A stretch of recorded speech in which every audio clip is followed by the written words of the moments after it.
bienvenue sur Boop Boop, le podcast sur l'allaitement qui va faire, nous espérons, du bruit. Moi c'est Hélène, pharmacienne. Et moi je suis Cassandre, médecin généraliste. Nous sommes de plus en plus nombreuses à allaiter nos petits cœurs sur des durées plus longues qu'avant.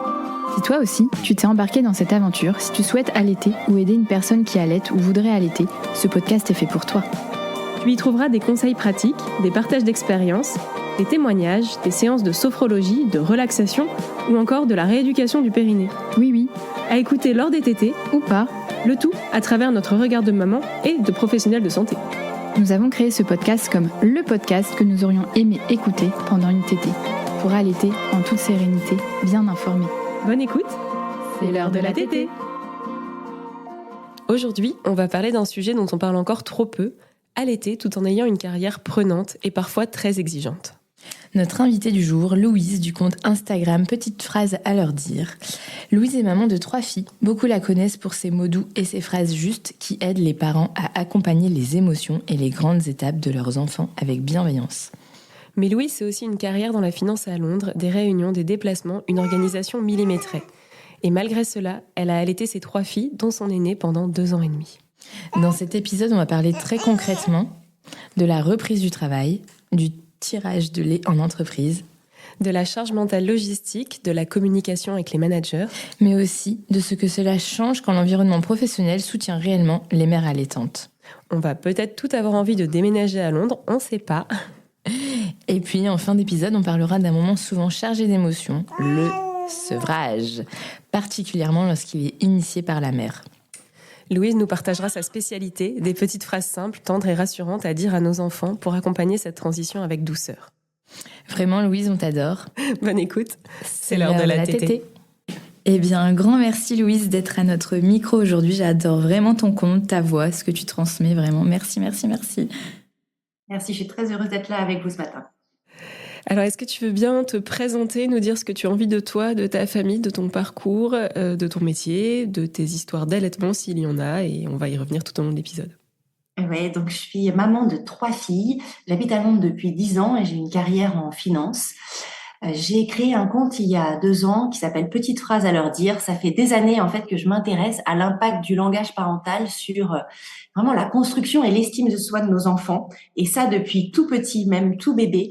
Et je pense que ces petites phrases vraiment peuvent changer le monde et la façon dont ils grandissent. À chaque fois que j'en parle, ça me donne des frissons. Eh ben, moi aussi, tu me donnes des frissons là-bas. Voilà, c'est vraiment une mission de vie et une vocation, et donc avec un compte et puis aussi tout un écosystème qui se développe autour de ça. Je crois que moi, je suis rentrée dans la maternité de manière très, très forte avec l'allaitement parce que j'avais beaucoup de mal à connecter émotionnellement avec mon aîné. Puis après, ça a évolué avec mes autres grossesses et mes autres enfants. Et c'est un petit peu ça qui m'a sauvée, cette connexion très instinctive qui n'avait pas besoin trop de mots au départ. Et je suis arrivée aux mots après, mais on pourra en reparler. Et puis, ça a été jonglé aussi avec aller au travail tous les jours et comment poursuivre cet allaitement et comment mes allaitements ont été assez différents avec mes 3 filles, mes 3 expériences différentes. C'est extraordinaire de voir comment on évolue, je trouve, en tant que femme, en tant que mère et les priorités changent. C'est ce que je peux vous dire en introduction sur mon parcours. Alors, tu as dit que tu travaillais dans la finance à Londres, c'est ça ? Oui. C'est un milieu qui est perçu comme très intense. Est-ce que c'était déjà ce que tu faisais quand tu es tombée enceinte de ton aîné ? Oui, j'ai toujours fait ça. Et j'ai eu la chance d'avoir des environnements, on va dire, plus ou moins arrangeants. Je crois qu'il y a une vraie différence culturelle en étant déjà dans un environnement à Londres anglo-saxon et dans des entreprises où il y a globalement une assez forte sensibilité à ces sujets. Et donc, pour la plupart de mes employeurs, j'avais des endroits où je pouvais tirer mon lait avec une porte qui se fermait, où la communication était globalement fluide. Ça n'a pas été toujours le cas au départ en travaillant dans une banque française, par exemple. Je sais la différence entre une banque française à Londres versus une banque américaine à Londres. Mais ce sont des milieux très masculins. Ça, c'est absolument vrai. Et amener une grande partie de sa féminité, je trouve que l'allaitement, pour moi, est extrêmement... qui est au féminin, au flow, il n'y a pas vraiment d'horaire qu'on puisse suivre, et du coup, en tout cas pour moi, et ça a été malgré tout un peu un challenge d'apporter ça, mais j'y tenais beaucoup. C'était presque un peu comme un combat quelque part chez moi. Ouais. Et je connais pas du coup le système anglais. T'avais un congé maternité qui durait combien de temps à chaque fois? Alors, j'ai eu un congé maternité, moi, de 6 mois. En Angleterre, c'est plutôt, parfois même mieux qu'en France. Les femmes ont 1 an par défaut de congé maternité où elles ne peuvent pas, voilà, perdre leur poste. C'est pas forcément toujours rémunéré. En étant dans des grands groupes, j'ai eu la chance à chaque fois d'avoir au moins 5 mois, voire 6 mois. Dans mon entreprise aujourd'hui, les hommes aussi ont 6 mois de congé. Maintenant, en fait, ça s'appelle un congé parental, ni maternité ni paternité, ce qui est top. Et ça, je vois, c'est complètement un autre sujet, mais l'impact sur comment les carrières, l'évolution des carrières s'auto-régule, du coup, parce que les hommes sont absents autant que les femmes. Enfin, encore faut-il qu'ils le prennent, ils le font pas encore tous. Mais je vois depuis quelques années, depuis que ça a été mis en place depuis 2 ans, à quel point ça change ça. Voilà. Donc c'était le petit aparté. Donc j'ai globalement la chance dans cette aventure d'avoir été dans des environnements globalement qui favorisaient les choses. Ça, c'est dans la structure, je trouve, et dans le congé, et dans, disons, le fait d'avoir accès à des salles où même il y avait des tirelets à disposition. Enfin, c'est extra. Je trouve que ce qui est le plus dur, c'est la barrière sociale, on va dire, ou culturelle. Comment est-ce qu'on parle de ça à ses collègues, moi, en gérant des équipes? Est-ce que je dis, est-ce que je dis pas, que je m'absente? C'est ça où je trouve que c'est pas encore naturel. Et quand t'as repris le travail, c'était une évidence pour toi de poursuivre l'allaitement? Ah oui, c'était évident. Ça, j'y tenais beaucoup. J'y tenais beaucoup. Et pas du tout dans... Alors, c'est vrai que ça peut paraître un peu combatif pour prouver quelque chose. C'était vraiment pas ça. En fait, j'adore tellement allaiter. J'aime tellement ce lien qui est en plus de tout le reste. Que tant que ça fonctionnait bien, je trouvais ça dommage de pas arrêter. Après, ça demande des efforts. Et oui, il y a des moments où... fatiguée, devoir courir, aller dans la petite salle, tirer mon lait. Je me dis, ah, mais pourquoi est-ce que tu t'imposes ça? Ouais, et on a ces petites phrases qui nous viennent en tête. Pourquoi je m'impose ça? Et en fait, faut prendre un peu de recul. Et je me disais souvent, ta future toi, Louise, te remerciera d'avoir pris cette décision qui, sur le moment, voilà, tu voulais laisser tomber, mais ta future toi te remerciera plus tard. Ça, c'est mon petit mantra dans les moments difficiles. Ouais. En tout cas, je vous l'avais dit qu'on allait peut-être toutes déménager à Londres dans l'intro. Mais et toi, c'était quoi tes plus grandes peurs avant la reprise du coup?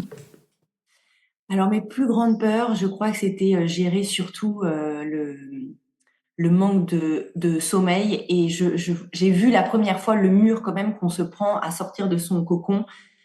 Et les gens savent que vous revenez, que vous avez été absente depuis longtemps, mais ils se souviennent pas très bien, en fait, depuis combien de temps. Ça a été les vacances. Oui, voilà, et alors, heureusement, les gens ne disent pas ça. En tout cas, j'ai pas eu ce genre de remarques, mais on m'avait beaucoup dit, de managers notamment hommes, tu prends tout le temps que tu veux, mais par contre, le jour où tu reviens, faut que tu sois revenu.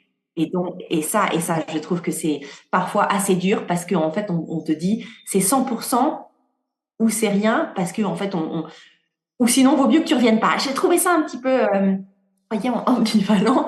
Et c'est le fait de se dire, bon, bah, j'ai encore ce lien. Je trouve que l'allaitement j'avais un peu quelques appréhensions parce qu'on a quand même un lien encore un peu charnel qui nous lie à notre enfant de manière physique, tout en ayant la tête à sa to-do list professionnelle.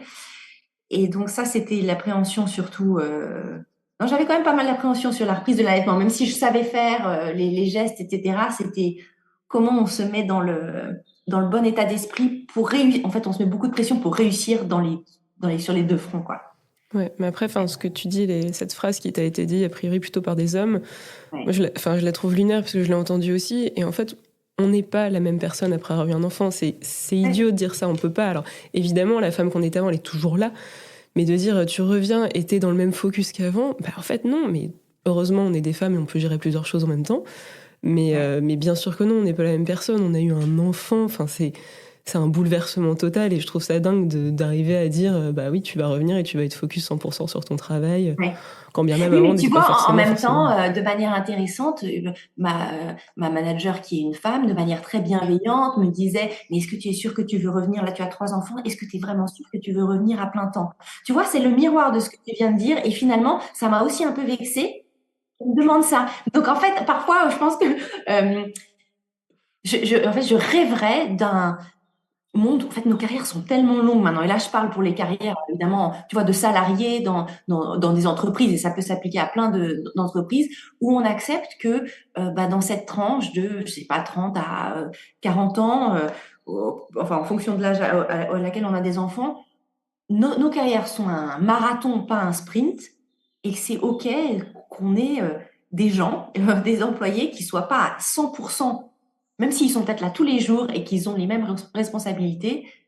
Comment est-ce qu'on peut considérer, sans les dévaloriser dans leurs les évaluations d'entreprise, etc., de performance, qu'on leur donne un peu de temps parce qu'on mise sur leur potentiel à terme. Et moi, c'est ce que je m'accorde à faire avec, par exemple, les gens que je manage, que ce soit des hommes ou des femmes.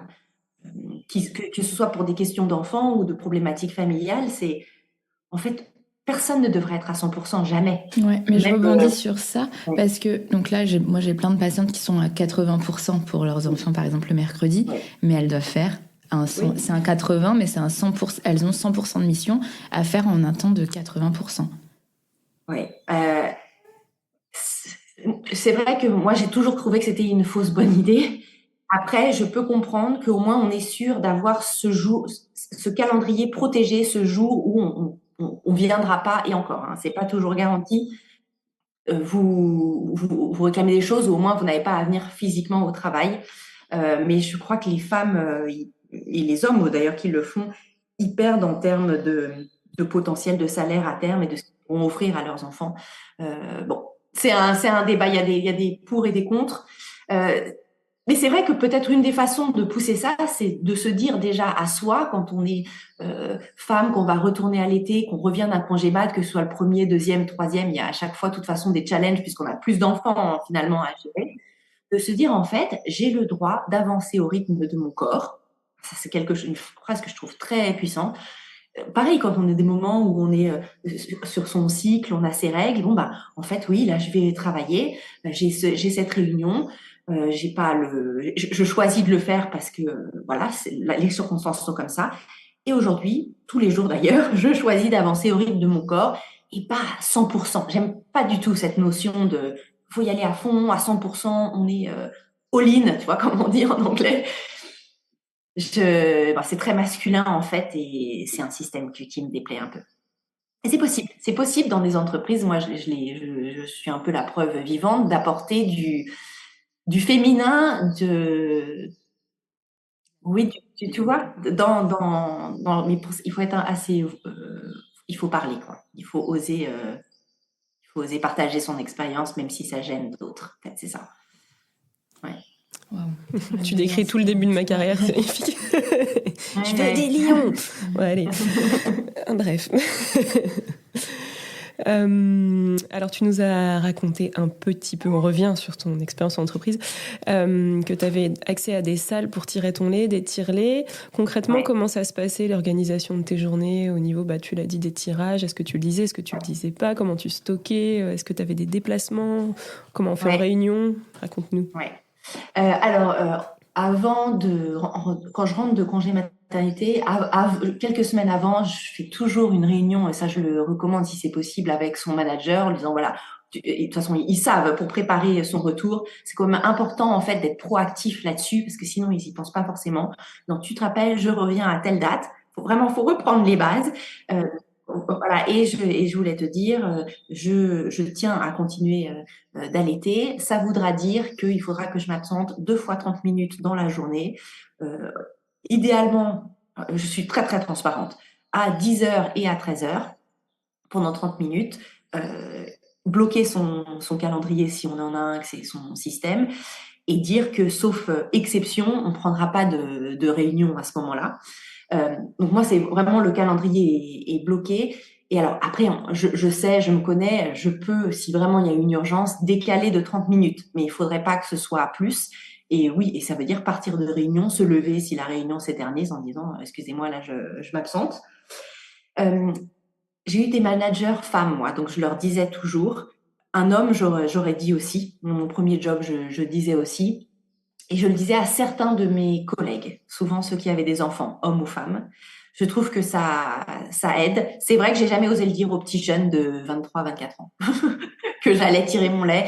Je trouvais que ça allait. Mais c'est vrai que, par exemple, quand j'arrive au bureau, j'ai mes petites bouteilles Medela, je les mets sur mon bureau. Tu vois, Oui, au par moins exemple. ça pose le contexte. Et, Ouais. ouais, c'est une petite chose, les gens savent pas forcément, mais en fait, ça ouvre la conversation. Et j'ai ma collègue qui me dit, oh Louise, oh là là, tu tires ton lait, ah bon, c'est fabuleux, t'es fantastique. Et le collègue à côté qui a 23 ans, tu vois, il se tourne en fait, tu vois, c'est des toutes petites choses comme ça que Mais je au moins, fais. ça lui sème une petite graine que plus tard, s'il a une femme et qu'ils auront des enfants, peut-être qu'il se dira, Exactement. bah écoute, tu peux allaiter et travailler, c'est possible. Ouais. Ben, moi, pareil, je tire mon lait, mais du coup, avec un tire-lait nomade pendant mes consultations parce que j'ai toujours peur d'avoir des urgences, être bloquée, Oui, engorgement, etc. Mais du coup, je leur dis, parce que ça fait un bruit quand même, le tire-lait, sinon ils cherchent, ils croient que c'est leur téléphone qui vibre là pendant un quart d'heure, donc je le dis. Et c'est vrai que comme toi, eh ben, je sélectionne les patients avec qui je peux tirer mon lait. Enfin, je me dis, les petits jeunes, je vais les traumas avec ce bruit. Enfin, voilà. Je me dis, les plus vieux, ils entendront pas, vu qu'ils sont un peu sourds, donc je peux tirer. Mais je leur dis quand même. Et c'est vrai, à chaque fois, on me dit, ah, mais c'est super, c'est magnifique et tout. Et c'est vrai que je pense que le dire et le verbaliser, eh ben, c'est important. Il n'y a pas besoin de le cacher. En fait, il faut le poser. C'est un fait. Point, c'est tout, c'est comme ça. Et enfin, on l'impose, mais c'est tout. Il faut le dire et le partager. Et au moins, ça se transmet. Et les gens, par exemple, là, c'est des grands-parents, ils vont dire à leur petite fille qui va être maman, écoute, c'est possible d'allaiter, de travailler. Ma docteure, elle fait ça. Enfin, franchement, et enfin, moi, je trouve que c'est merveilleux ce qu'on fait. Ouais.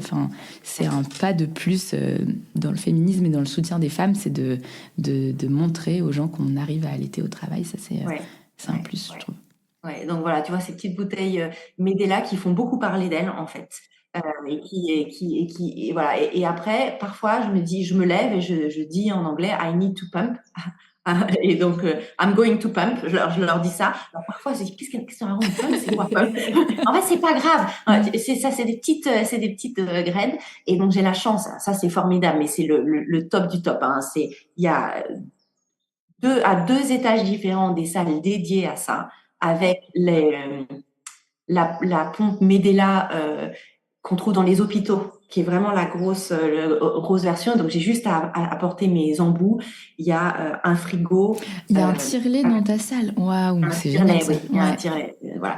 Après, ne nous trompons pas, il y a des super bons côtés, mais c'est une entreprise qui veut que ces patients que ces salariés quittent le moins l'entreprise, et donc on leur met tout à disposition. C'est ça, hein, aussi au départ, il y a quand même une raison, mais globalement c'est super, ça aide énormément. Il y a un frigo dédié parce que ça, c'est vrai que bon, encore une fois, j'ai pas de problème à le faire.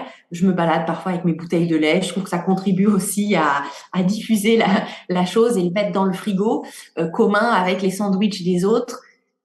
J'ai quand même un côté un peu hygiénique où j'aime bien quand même que ce soit dans un autre frigo. Et donc, mes indispensables, en fait, finalement, j'ai pas de tire-lait à transporter. En tout cas, je le faisais auparavant. Et donc, j'ai juste une toute petite glacière nomade avec mes bouteilles vides. Et donc, il y a une petite logistique le soir à mettre les pains de glace au congélo, mais on prend vite le pli, voilà, pour éviter que dans le métro, ça chauffe trop. Et donc, je m'absentais au départ 2 fois 30 minutes, puis qu'une fois 30 minutes. Et là, aujourd'hui, de manière intéressante, ma troisième, ça m'était jamais arrivé, a décidé d'elle-même d'arrêter. Ce qui était assez dur. En fait, pour moi, j'aurais aimé avoir les petites phrases pour moi-même. Aimer ne fait pas ça, n'écoute pas. Voilà. Et donc, du coup, aujourd'hui, je ne tire plus mon lait en entreprise et je continue à l'allaiter un petit peu le soir, et c'est bientôt la fin. Elle a quel âge? Là, elle a 14 mois. D'accord. C'est une très, très chouette aventure, mais c'est vrai c'est un sentiment, je ne sais pas comment décrire, quand en fait c'est son enfant de lui-même. On est très fiers, je trouve, parce qu'il est grand, on le voit grand, et en fait une page se tourne, donc c'est très émouvant pour moi aussi. Voilà. On pleure. Et après ces 3 expériences, est-ce qu'il y a des choses que tu referais différemment? Alors, quelque chose que je referais différemment, je pense, pour ma première, et c'est facile à dire avec du recul, mais j'aurais été plus proactive à l'époque. Voilà, il n'y avait pas de salle, il y avait pas de tire-lait, il y avait pas de, on n'en parlait absolument pas. C'était il y a 8 ans. Je pense que les choses ont beaucoup évolué. Et j'aurais plus osé. Voilà, encore une fois, j'avais 26, 27 ans. Euh, J'ose espérer qu'aujourd'hui, c'est un peu plus dans les mœurs. Vraiment, je le vois rien qu'avec les discussions. Alors, en tout cas, peut-être à Londres ou dans les pays anglo-saxons, le fait que les gens reconnaissent les bouteilles Medela et parlent sur le plein open floor de mes histoires de tirer mon lait, je crois que les choses ont un petit peu bougé. Mais ce que je referais différemment, c'est peut-être pas forcément sur la logistique, mais je crois qu'avec ma première fille, j'ai assez mal géré l'arrêt de l'allaitement. Et elle avait 2 ans. Et la raison pour laquelle vraiment moi je voulais arrêter, c'est que je voulais un autre enfant. Je n'avais pas eu mon retour. Pareil pour mon premier, j'ai arrêté pour être enceinte, ouais. Et je crois qu'il y avait, donc c'est plus de l'ordre psychologique, mais il y avait une partie de culpabilité de me dire en fait, je la prive de ça. Alors elle, honnêtement, elle aurait continué, je pense, 4 ans, 5 ans, si elle écoute cet épisode un jour, et elle le sait. Elle était un peu accro. Et puis il y avait en fait ce lien tellement fort parce que j'ai pas été très à l'aise, j'ai été un peu déprimée moi après sa naissance, et donc vraiment c'était notre mode de communication. C'était une grande marque d'amour, il y avait un lien très fort, et donc j'ai arrêté de manière très brutale en lui disant, et je vous avoue ça, je crois que je l'ai jamais dit, parce qu'à un moment en fait elle était un petit peu malade, elle vomissait, et je lui ai dit ah ben, tu vois, c'est mon lait, ça te rend malade, tu peux plus le boire. Et donc on a arrêté comme ça, et c'est tellement triste, et on en a reparlé en fait après, et je crois que ça bien plus tard, quand elle avait 6-7 ans. Et donc, comme quoi, c'est important ces petites phrases qu'on dit. Et en fait, je m'en suis toujours voulu. J'aurais aimé faire autrement. Euh, Tout simplement, alors peut-être pas lui dire toute la vérité, parce que je pense que c'était pas le moment non plus pour elle qu'elle entende. Papa et maman veulent agrandir la famille. Mais je pense qu'il y avait une autre façon de. Mais elle s'en souvient, ta fille? Elle s'en souvient ou que tu lui avais dit ça? Elle ne s'en souvient pas, mais ils comprennent tout. Je pense que c'est dans son corps. En fait, à l'époque, je pense que tout ce qu'on leur dit, toutes ces petites choses, tous ces événements, quand on les laisse sans les prévenir, plein de petites séparations comme ça, où ils peuvent se sentir, c'est pas qu'ils se sentent abandonnés, mais c'est des moments où ils ne sentent plus l'amour de leur mère, de leur père. C'est surtout avec la mère. Jusqu'à vraiment 6-7 ans, ils raisonnent tout en amour ou non-amour. Et donc, je crois profondément qu'ils entendent tout avec leur cœur, et que ça a été une toute petite blessure. C'est une petite chose, hein, ça paraît anodin, mais je crois que c'était important dans sa construction après. Donc je pense que ça lui a fait du bien de l'entendre, même si elle s'en rappelait pas forcément, parce que ça pense ces toutes petites micro-craques qu'on fait dans cette bulle, en fait, je crois, d'amour. Et c'est tout mon travail avec les petites phrases, hein, globalement. Ouais. Ça me fait penser à un truc, je dévie complètement du sujet, mais moi quand j'étais enceinte de ma deuxième, j'ai un copain qui me fait alors si tu vas accoucher en pleine nuit, tu vas voir ton aîné, même s'il dort, tu lui fais un bisou et tu lui expliques. Même s'il dort, tu le réveilles pas, mais voilà. Et parce qu'en fait, lui, donc ils ont 3 enfants, donc la première, voilà. Et quand sa femme a été accouchée de son deuxième enfant, ils sont partis en pleine nuit, la grand-mère est arrivée, enfin voilà. Et en fait, des années plus tard, je sais plus, elle fait une crise pour quelque chose et ils disent mais enfin, on t'a jamais laissé. Elle fait si, vous m'avez laissé quand vous avez été chercher mon petit frère.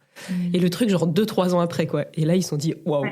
Et en fait, ils m'ont dit surtout, bon, t'es pas obligé de le réveiller, mais au moins, il faut qu'il entende ce que tu vas faire, que tu le laisses pas, que mamie est là. Et c'est vrai que c'est fou ce que tu dis. C'est des petites choses comme ça qui s'ancrent, en fait. Et nous, avec nos regards d'adultes, on pense pas à détricoter le fil, en fait. Ouais. Mais tu sais, c'est cette histoire de réveiller pour le prévenir qu'on s'en va.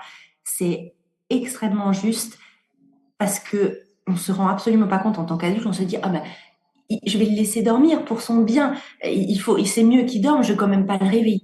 Et en fait, ça, effectivement, c'est une très grande blessure que ça peut créer chez l'enfant parce que il se réveille et c'est pas que ça brise un peu la confiance.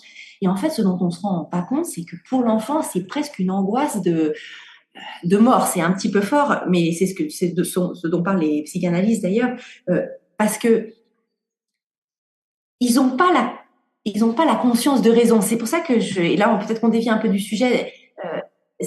Tu vois, il y a la conscience d'amour et la conscience de raison qui se développent vers 6-7 ans. Au début de leur vie, jusqu'à 6-7 ans, ils pensent tout avec leur cœur. Ils entendent avec leur cœur et donc effectivement, c'est pour ça que c'est très important de parler même à un tout petit bébé de ce qui s'est passé pendant sa naissance, revenir sur son histoire de vie tout petit, c'est extrêmement puissant et on les sent se détendre. Et donc peut-être que c'est même se pencher sur le berceau en disant maman sors, je reviens te faire un bisou comme promis quand je reviens, je continue à t'aimer. Voilà, je sors et même si c'est dans son sommeil qu'il l'entende, c'est très beau ce que tu racontais. Et le fait que toi ça t'émeuve aussi, c'est que tu sens bien que ce lien et ce moment est si important et on pense pas assez à parler à nos enfants. C'est encore une fois toute la fondation de ce que j'essaye de créer. On se dit souvent, il le sait pas, même en couple, tu le sais que je t'aime, oui, mais ça va mieux en le disant. C'est pareil pour nos enfants. Et donc, dès qu'il y a des petites, ils sont très sensibles aux séparations, nos enfants. Donc, ça va mieux en disant, je continue à t'aimer. Même quand je vais au travail, je continue à t'aimer. Même quand je ne te donne plus mon lait, je continue à t'aimer. Et la plupart des gens se disent, mais c'est gnangnan, Louise, je continue à t'aimer, je continue à t'aimer, ça va. Mais le jour où votre enfant vous dira, maman, c'est bon, j'ai compris maintenant. Oh, arrête de me le dire. Là, ok, vous pouvez arrêter pendant un moment, c'est que c'est bien intégré. Mais tant que votre enfant vous dit pas, oh maman, c'est bon, j'ai compris, tu me le dis tout le temps. Bon, très bien, c'est bon, ça veut dire que tu as bien compris et que c'est dans ton cœur, dans ton corps. Mais il en faut beaucoup pour que l'enfant, je vous le dis d'expérience, pour qu'il finisse par vous sortir cette phrase. Donc, c'est que remplir le réservoir d'amour de nos enfants, leur dire ce qu'on fait, notamment quand on part même d'une pièce, etc. C'est voilà. Bref, je m'arrête là sur la digression. Ouais. Je te l'avais dit qu'elle était très. Tu nous l'as dit un petit peu, mais comment gérer mentalement les journées loin de tes bébés, par exemple? Je dois reconnaître, et peut-être que c'est moi, mais je suis sûre que d'autres femmes se reconnaîtront. J'ai jamais ressenti de culpabilité loin de mes enfants ou même de manque parce que je crois que je mets beaucoup d'intention dans les moments où je suis là, c'est-à-dire en termes de présence le matin. Et en fait, je n'y vais jamais. Par exemple, quand je commence une journée, je me dis pas il faut absolument que je profite du matin, du petit déjeuner et puis du soir avant de les coucher parce que je n'ai que ça avec eux. Déjà, je pars pas du principe que le temps est compté et que je me dis tout est un choix dans ma vie. Alors c'est pas toujours facile à mettre en pratique et parfois je résiste, mais en fait là la vie que j'ai, je l'ai choisie. Si je voulais choisir autre chose, je réduirais mes horaires de travail, je ferais autre chose, etc. Et donc la vie que j'ai aujourd'hui, je l'ai choisie. Et j'essaie le plus possible d'être présente dans les moments où je suis. Donc là, je suis sur un podcast avec vous. C'est prévu, je suis pleinement dedans, je pense pas à autre chose. Juste avant, j'ai déposé ma petite à la crèche, j'avais assez de temps pour le faire, j'étais pas en train de courir dans tous les sens. Je me donne du temps pour bien faire les choses à la bonne heure. Et du coup, je dois reconnaître que je n'ai pas de mal à gérer le temps loin de mes enfants. Ouais, ça paraît peut-être un peu bête, mais je me reconnais pas forcément là-dedans. Alors peut-être que les moments où mes enfants m'ont manqué, c'est vrai que je me suis jamais posé la question quand est-ce que mes enfants m'ont manqué. Et c'est peut-être pendant les longues périodes de vacances d'été où je les laisse parfois aux grands-parents, où elles sont peut-être pendant 3 semaines, 1 mois, voire un peu plus dans le passé, jusqu'à 6 semaines sans me voir. Et là, il y a un moment où, oui, physiquement, il y a un manque. Mais je sais pas, je crois qu'il y a peut-être quelque chose, je bassine avec les petites phrases, mais où je dis, même quand je suis loin de toi, je continue à t'aimer et à penser à toi.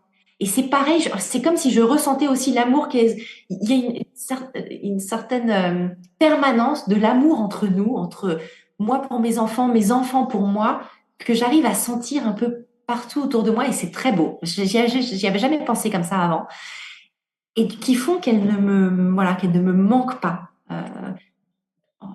En termes d'amour, j'ai un peu cette bulle avec moi tout le temps. C'est chouette en fait. C'est super chouette, t'as raison.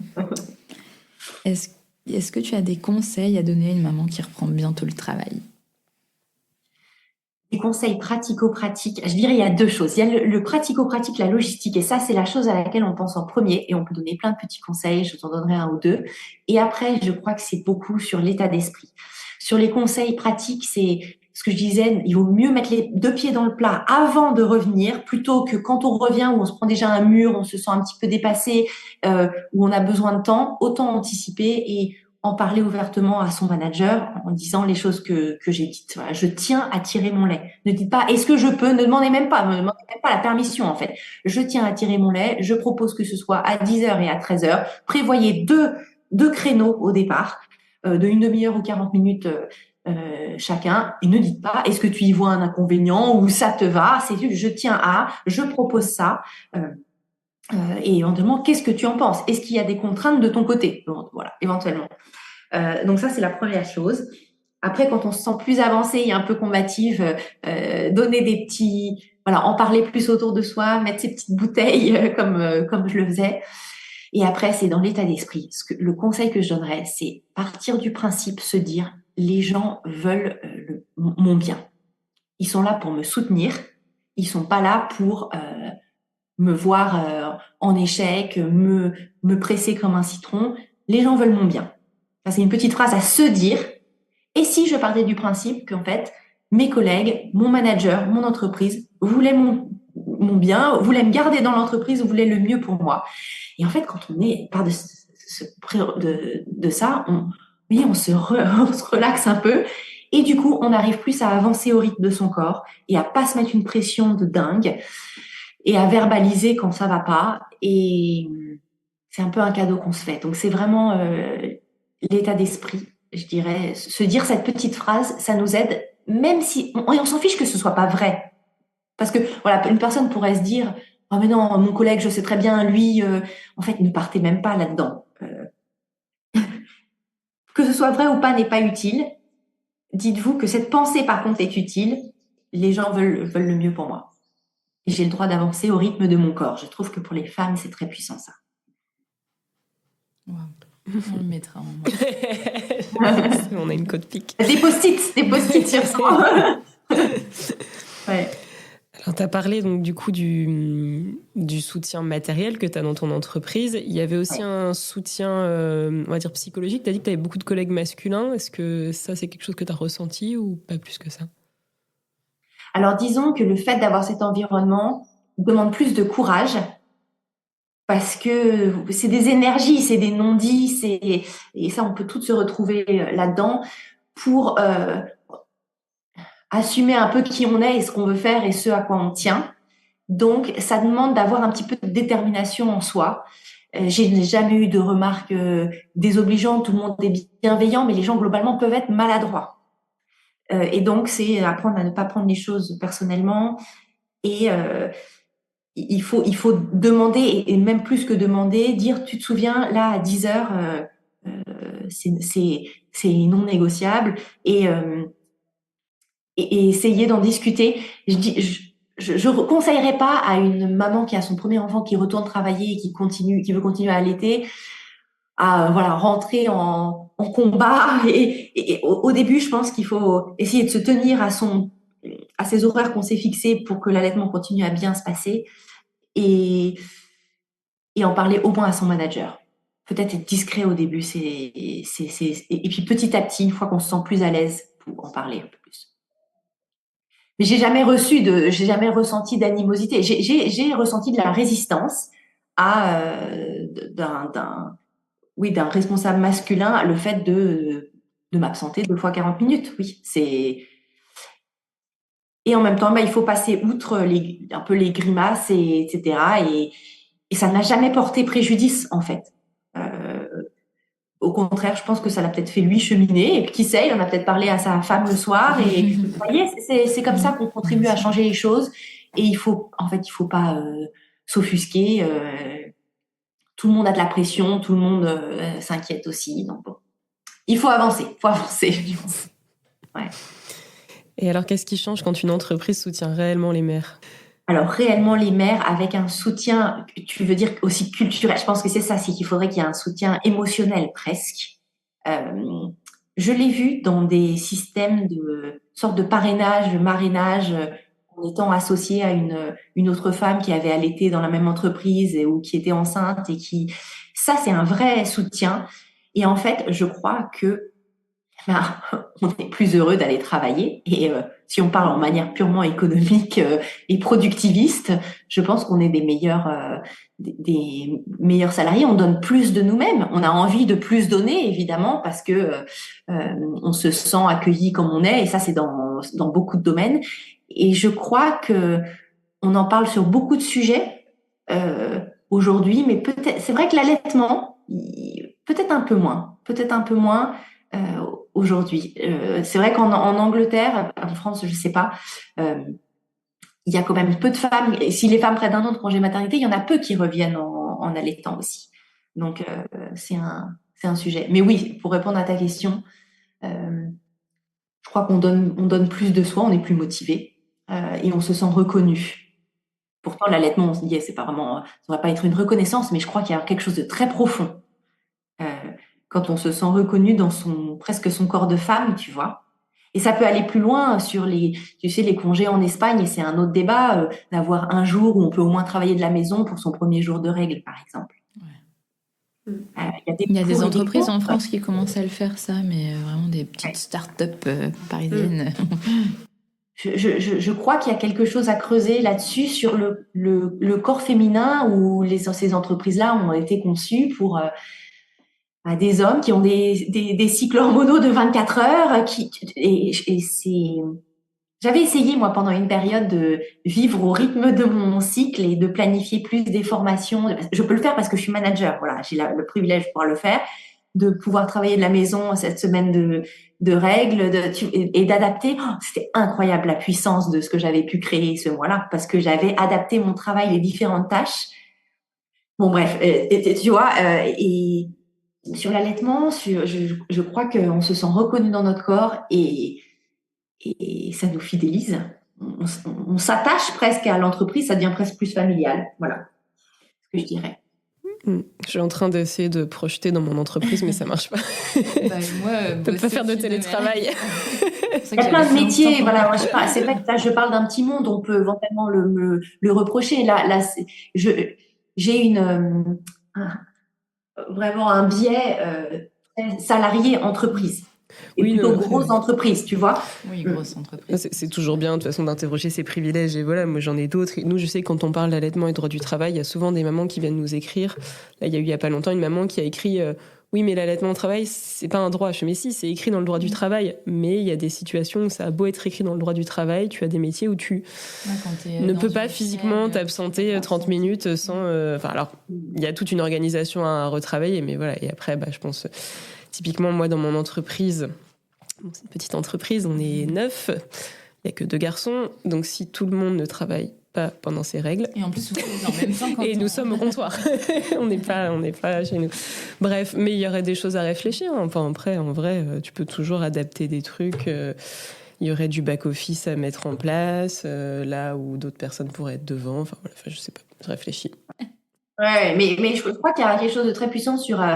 j'avance au rythme de mon corps parce que ça donne, oui, ça, tout de suite, on est moins tendu dans son corps et ça donne aux femmes une toute petite respiration qui n'est pas extérieure mais intérieure. Et je vous assure que la façon dont on aborde sa journée après, même avec des conditions très différentes ou plus difficiles, c'est une toute petite chose. Je dis pas que ça résout tout. Oui, t'es plus indulgente avec toi-même, je pense. Indulgente avec toi-même. Et en fait, tu marches plus lentement. T'es moins là à courir, à t'agiter, à te faire monter le stress et le cortisol dans tous les sens. Pas bon pour le lait, ça. Ça, j'en sais rien. Voilà. Ouais. Est-ce qu'il y a un message que tu aimerais faire passer aux employeurs ou aux managers qui nous écoutent ? On espère qu'ils nous écoutent. Mon message,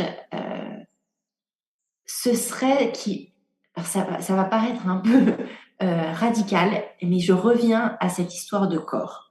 Quand on a des employées femmes, c'est pas uniquement penser au fait qu'elles sont mères ou qu'elles ont des enfants et des contraintes de crèche, d'horaire, etc.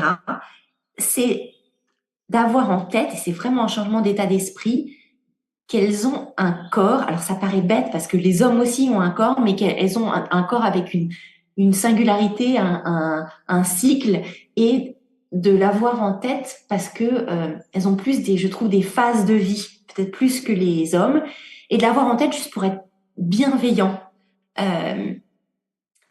en général et porter un regard plus doux, en fait moins masculin et dur pour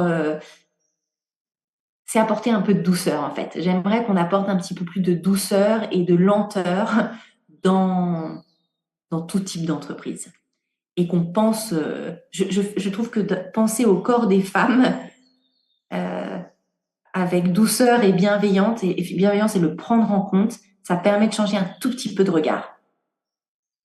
C'est très différent de mettre en place des politiques, il y a plein de choses à faire, mais je crois qu'il y a une sorte de changement de regard qui serait intéressant à pousser. Donc voilà, regardez, je sais pas, aux employeurs quand ils vont voir leurs employés qui marchent sur les floors, qui posent un regard bienveillant, notamment sur les femmes.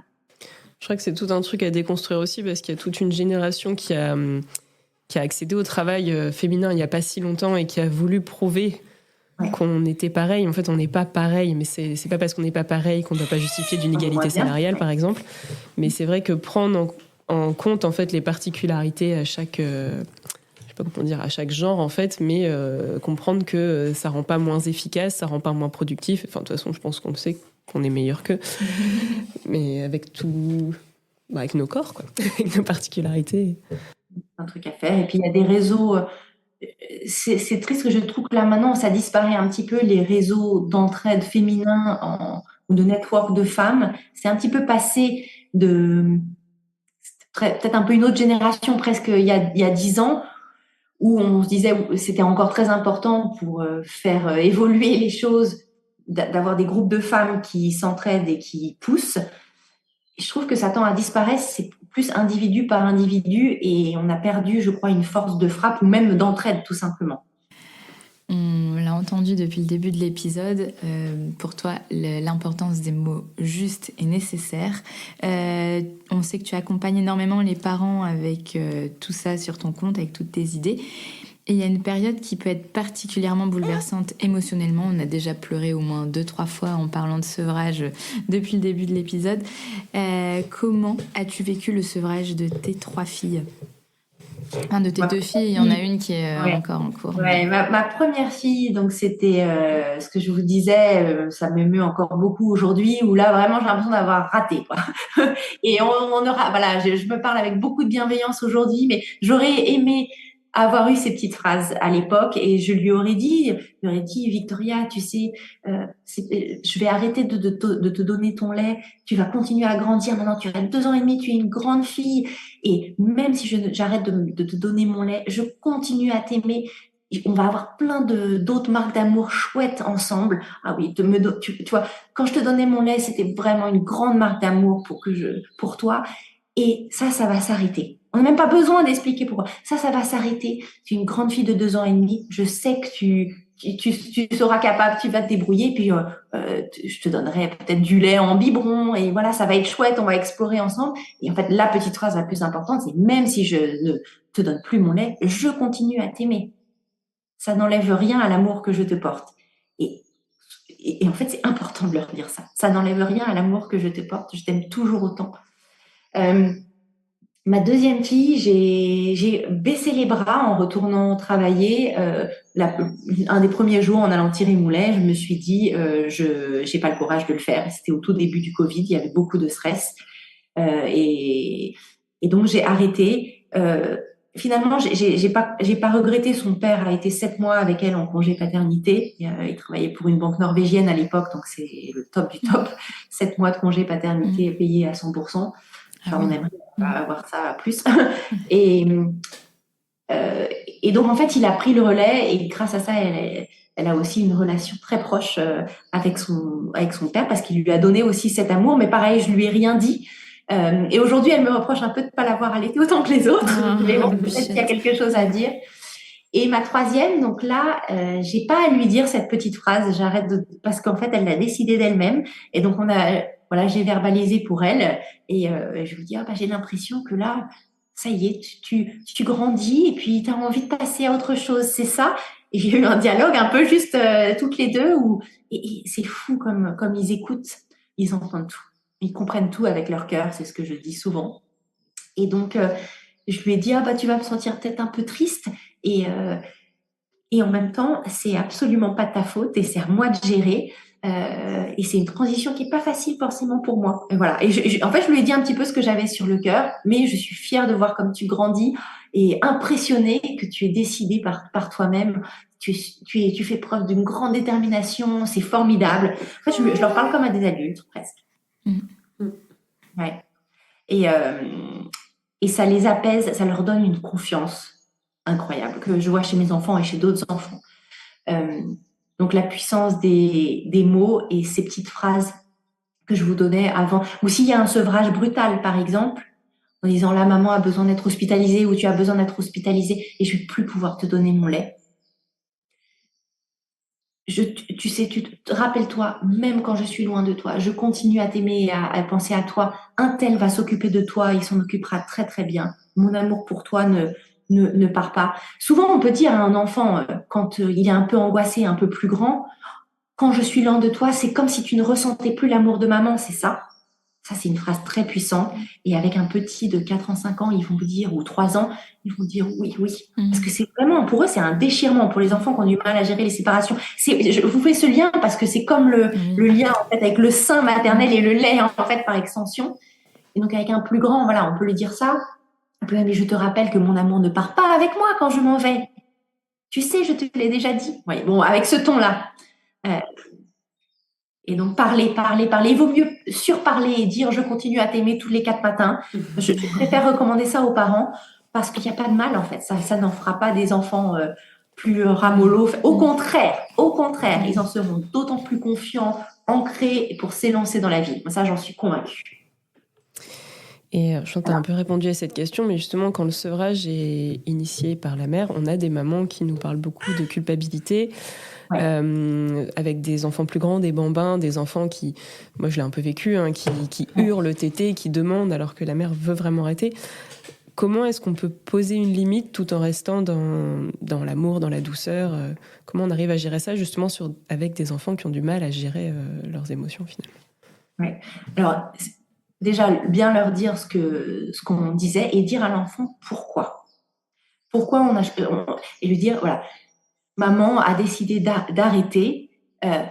Ce n'est pas parce que je t'aime plus, ce n'est pas parce que tu as fait quelque chose de mal. Ça, il faut quand même lui dire. Je continue à t'aimer et maman, là, elle a envie de passer à autre chose. Et j'ai besoin que tu l'entendes et je veux que tu le respectes.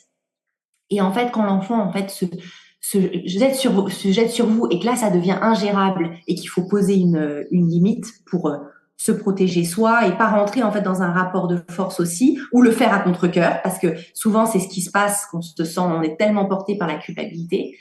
C'est commencer toujours par lui dire ah oui là t'aurais tellement aimé qu'on continue à téter ensemble ou utiliser les petits mots qu'utilisant t'aurais tellement aimé et c'est vraiment difficile pour toi, je peux le comprendre et je te rappelle que maman a dit qu'on arrêtait et je ne changerai pas d'avis.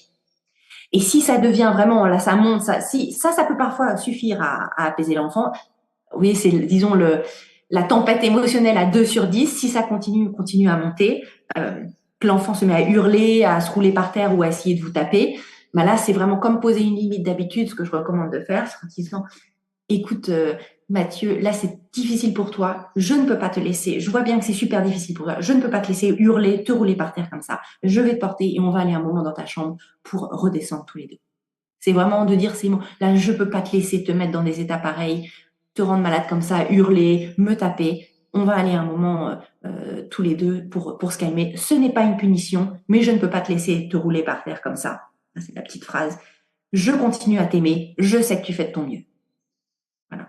Et là, il faut tenir comme pour, je pense, beaucoup de grosses crises où l'enfant n'arrive plus à gérer, où moi, j'emmène l'enfant dans la chambre, je me mets dans la chambre avec lui, je ferme la porte et je m'assieds dos à la porte. Et je me dis, je suis comme une plante dans un pot pour gérer la crise. Et l'enfant, en fait, au bout d'un moment, se jette dans vos bras. Et on lui dit, on n'a rien à dire. On peut lui dire, écoute, je sais que tu fais de ton mieux. Je suis avec toi le temps que tu redescendes. Et oui, si l'enfant essaye de tirer le t-shirt, etc., c'est ce qui se passe.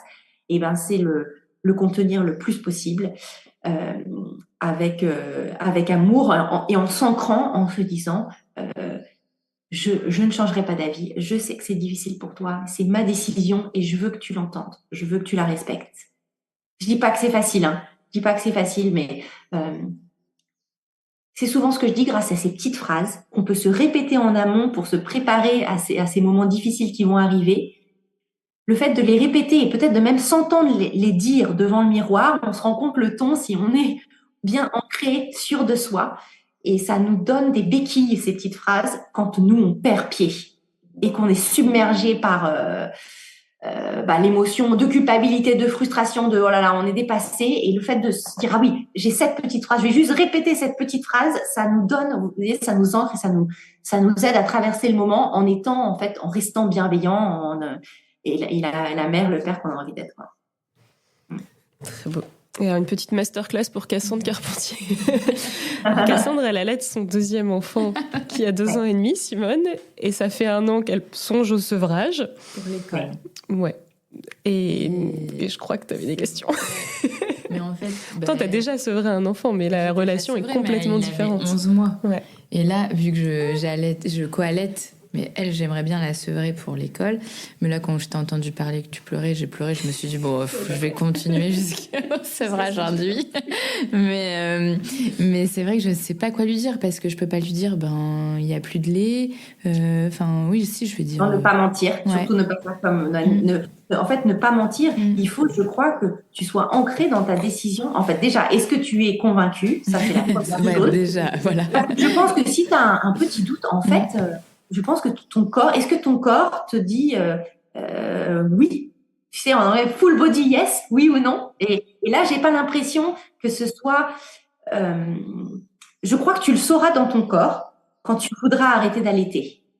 Comme moi, je l'ai su pour ma première, et parce que ma raison, en fait, c'était je voulais vraiment un autre enfant. Et alors, on n'est pas obligé de tout dire les raisons en fonction de l'âge et de la sensibilité, mais mon corps m'avait dit oui, là. Je savais. Je pense que si ton corps n'est pas complètement convaincu, c'est qu'il faut que tu continues. Oui, mais en fait, ce qui est difficile là, c'est que j'allaite toujours sa petite sœur. J'allaiterai toujours sa petite sœur, donc j'ai peur de lui faire énormément de peine en arrêtant. Alors ça, elle peut comprendre qu'elles n'ont pas le même âge. Oui. Et que tu peux lui redire. Ça, c'est une petite phrase très utile.